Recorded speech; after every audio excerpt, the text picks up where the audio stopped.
ఈ 13 నెలల కాలంలోనే కాంగ్రెస్ ప్రభుత్వము సాధించినటువంటి విజయాలు చాలా ఉన్నాయి. ప్రజల కోసం ఎన్నో చేయడం జరిగింది.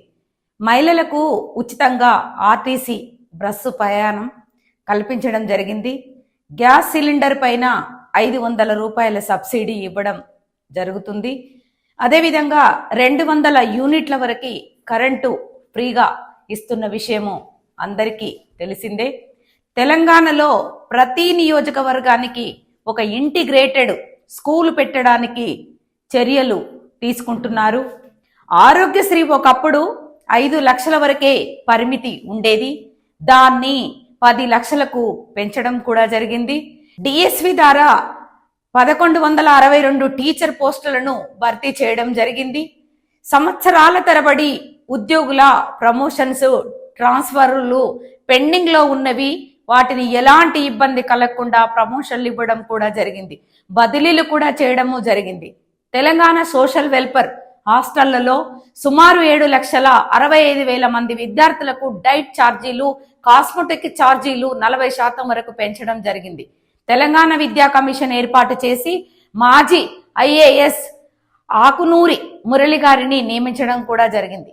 ఒక సంవత్సరంలోనే 2,000 మంది విద్యార్థులకు స్కిల్ డెవలప్మెంట్ యూనివర్సిటీ ఏర్పాటు చేసి ట్రైనింగ్ కూడా ఇవ్వడం జరుగుతూ ఉంది. భవిష్యత్తులో ప్రతి సంవత్సరం 20,000 మంది యువతకు రకరకాల 17 కోర్సులలో ట్రైనింగ్లు కూడా ఇవ్వబోతున్నాము.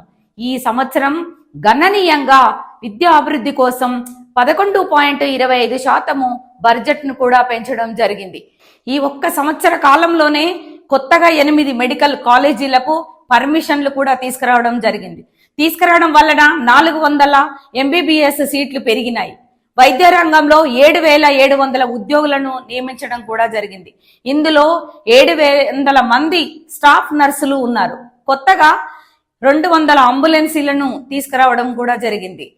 దావోస్ లాంటి ఇతర కంట్రీల నుండి సుమారు 1,70,000 కోట్ల పెట్టుబడులకు ఒప్పందాలు కుదిరించుకురావడం కూడా జరుగుతూ ఉంది.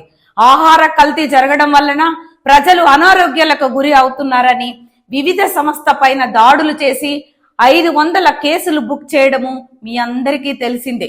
కేవలము ఈ ఒక్క సంవత్సరంలోనే 55,000 మందిని ప్రభుత్వ ఉద్యోగులుగా నియమించడము ఒక చరిత్రగా చెప్పుకోవచ్చు. 25 లక్షల మంది రైతులకు 22,000 కోట్ల రూపాయల రుణమాఫీని చేయడం కూడా జరిగింది. రైతు భరోసా మొదలైంది. రైతులకు ఎన్నడూ లేని విధంగా ప్రతి క్వింటాకు 500 రూపాయలు అదనంగా బోనస్ ఇవ్వటం కూడా జరుగుతుంది. ఇంతకు ముందు ఏ ప్రభుత్వం కూడా రైతులను ఈ విధంగా ఆదుకున్నటువంటి దాఖలాలు లేవు.